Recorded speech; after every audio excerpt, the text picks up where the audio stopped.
Welcome to this Growth Lancashire Limited video on local lists. This is a brief introduction to local heritage lists. If at any point you are unsure about some of the terms used during this video, you can view a simple glossary of terms which is available on the Lancashire Local List website. The address of the website will be provided at the end of this short video. In this short video, we will discuss the following questions to help you develop a greater understanding of local lists. What is a heritage asset? What is a local list? We will explore the different titles for local lists and also what they may look like. We will look at what can be added to a local list, the benefits of a local list, and a brief overview of the Lancashire Local List project and its aims. And finally, we will also look at how you can get involved.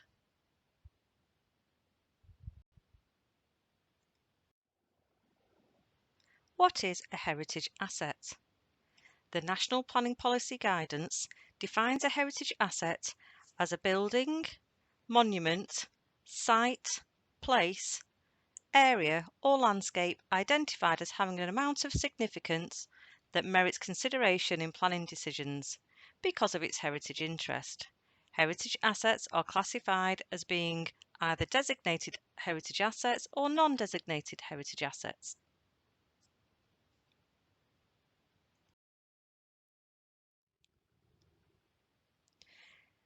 Designated heritage assets are designated nationally under the relevant legislation, and it includes listed buildings, scheduled monuments, registered historic parks and gardens, and registered battlefields, but also includes World Heritage Sites, which are designated by UNESCO, and conservation areas, which are designated by the local authority.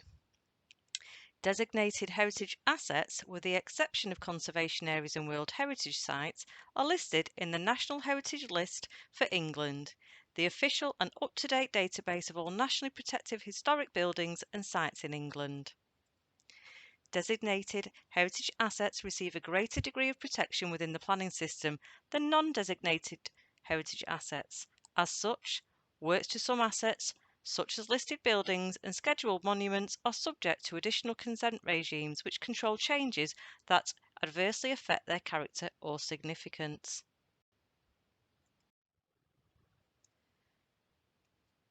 Non-designated heritage assets are locally identified buildings, monuments, sites, places, areas or landscapes that are recognised as having an amount of heritage significance that warrants consideration in planning decisions, but do not meet the criteria for statutory designation.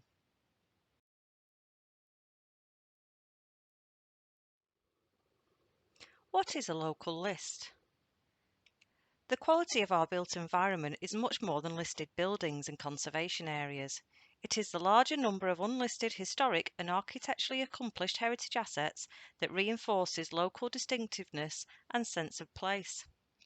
The most appropriate mechanism for identifying and recording significance at a local level is the production of a local list. Local lists are a means for stakeholders such as individuals and local community groups and organisations to identify heritage assets that are valued as distinctive elements of an area's heritage that contributes to the identity of the place in which they live and work. They provide more clarity on what makes a heritage asset important to the community and what it is about them that is significant. It can also play a key part in promoting the cultural identity of a place for various purposes, for example, as a focus for investment and tourism. Locally listing in itself does not bring about additional planning requirements over and above those already in place, but can be used as a tool to help inform planning decisions in a way that conserves and enhances local character and identity. A local list, or a list of heritage assets, or something else. All areas have heritage that has value and merit to its local community, and for those who have some kind of formally compiled list, they may not necessarily be known as a local list. For example, they may be known as a local heritage list, a register of buildings of local historic or architectural importance, or a list of locally important buildings. You may also have heard of them referred to as locally listed buildings, local lists of heritage assets, or a list of non-designated heritage assets.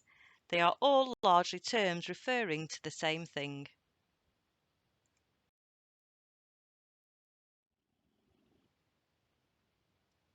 There are several ways in which a local list may be created. For example, they can be set up by the local authority, or they could be community-led by a neighbourhood development plan. Heritage assets suitable for local listing may be identified through the following ways: a local development plan, a neighbourhood plan, a conservation area appraisal or review, as part of the decision-making process for planning applications, or by a dedicated local heritage listing project, such as the Lancashire Local List. This we will touch upon later.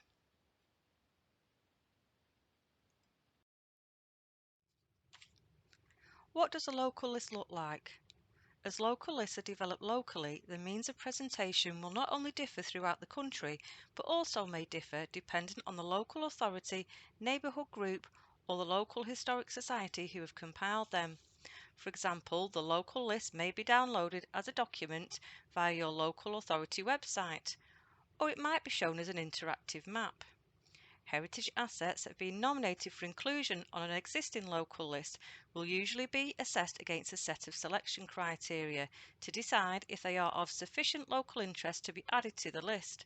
Each council is likely to have their own set of selection criteria. Furthermore, heritage assets will also have needed to meet the national definition of a heritage asset. It is important to note that your local authority may not have a local list. This can depend upon the availability of resources within a local authority or community. However, there is a new project in place in Lancashire to address the current situation. As noted earlier, we will touch on the Lancashire Local List project later in the video. What can be locally listed? Local lists can celebrate the breadth of the historic environment of a local area by encompassing a wide range of heritage assets that make up the historic environment and ensuring they are properly identified and recorded. The Historic England Advice Note 7, Local Heritage Listing, provides advice and guidance on local heritage listing. It also provides a framework for a local community and local planning authority to work together to identify heritage assets that are locally significant and assess their desirability for conservation. This can be found on the Historic England website. The most common heritage assets to be added to a local list is built heritage. This could include vernacular dwellings, offices, places of worship, schools, buildings relating to transport, industrial buildings, civic buildings, and modernist buildings. Local lists are not restricted to just buildings. A local list can identify important local structures like bridges, memorials, and monuments. Buildings or structures of any age can be added onto a local list, including modernist architecture, as long as it meets the selection criteria and the national definition of a heritage asset.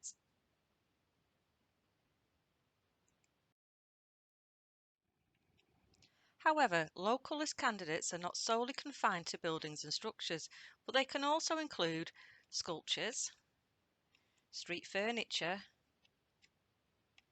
and public art, if valued by the local community and meets the selection criteria and national definition of a heritage asset.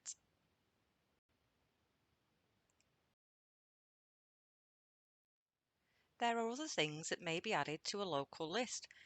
These might include local archaeological sites and historic landscapes such as public parks and gardens, along with designed landscapes and sites of historic conflict.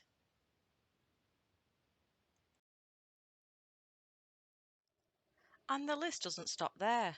Maritime heritage, like shipwrecks or structures and sites associated to industrial and military heritage can also be included on a local list. There is a wide variety of themes that can be considered. Anything added to a local list is known as a non-designated heritage asset. However, non-designated heritage assets are not exclusive to local lists. They can also be identified outside of a local list process, for example, through a planning application process.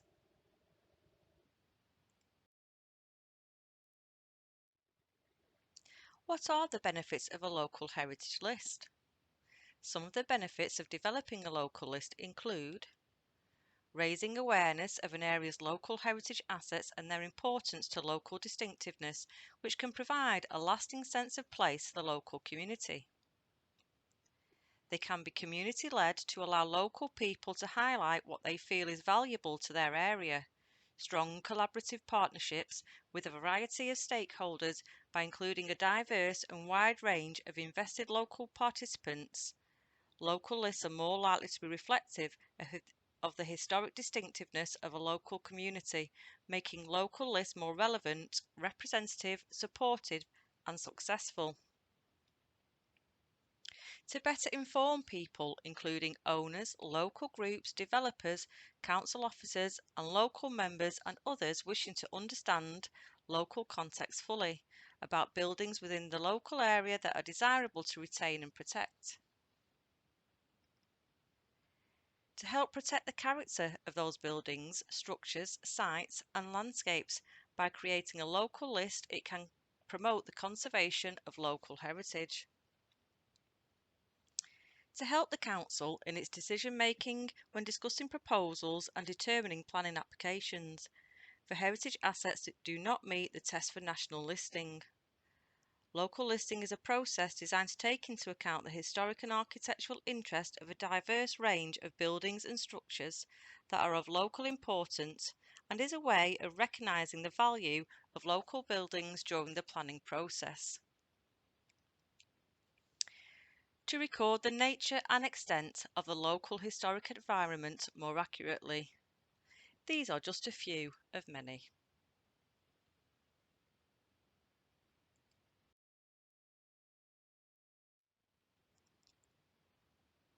So what is the Lancashire Local List? The Lancashire List project is part of a wider local list campaign funded by the Ministry of Housing, Communities and Local Government, which was confirmed in January 2021.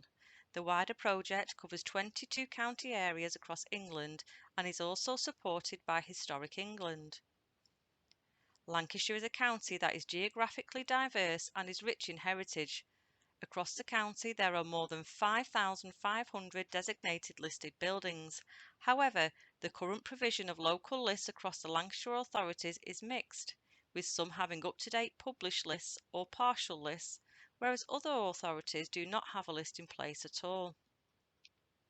Currently, public information on local lists across Lancashire is limited or fragmented and is not fully available to view on the Lancashire Historic Environment Record, which is held and managed by Lancashire County Council. The task provided under this project is the development of a scheme that better recognises locally important buildings throughout the county. The Lancashire Local List project seeks to encourage our local communities to identify and nominate historic buildings and other historic heritage assets which they value most, and in doing so will help improve upon and enrich the existing provision of local lists within the 14 local authorities. The project also supports all of the county's authorities in the production of new local lists, where these are currently absent. Furthermore, the Lancashire project will help partners and stakeholders to collaborate in a joined-up, community-focused way and will enable local communities to gain the skills required to identify local heritage. This project provides an opportunity to be involved with your community and gain a greater appreciation and understanding for buildings in your local area. It will also help to identify and celebrate the historic buildings, places and spaces, archaeological sites and historic parks and gardens and other design landscapes which enrich and enliven Lancashire. It is hoped that a tangible legacy of this work is a more sustainable approach to recognising and protecting local heritage throughout Lancashire.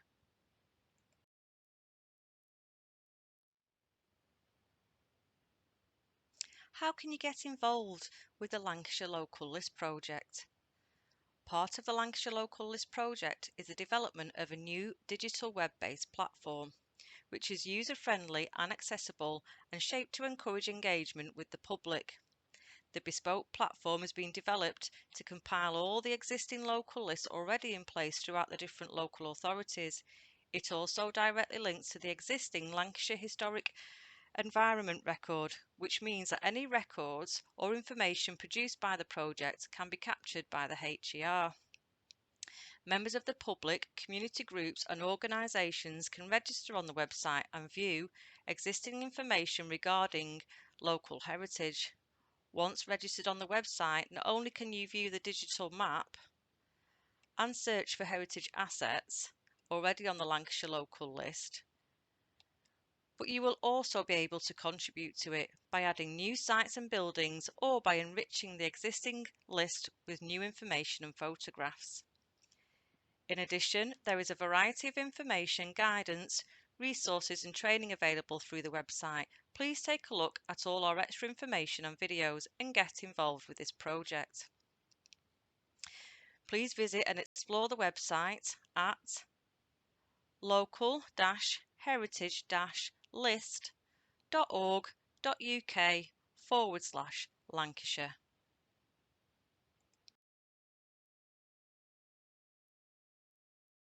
Thank you for watching this video provided by Growth Lancashire Limited. I hope you found it informative and helpful. If you would like any further information on Growth Lancashire Limited, please visit our website at www.growthlancashire.co.uk.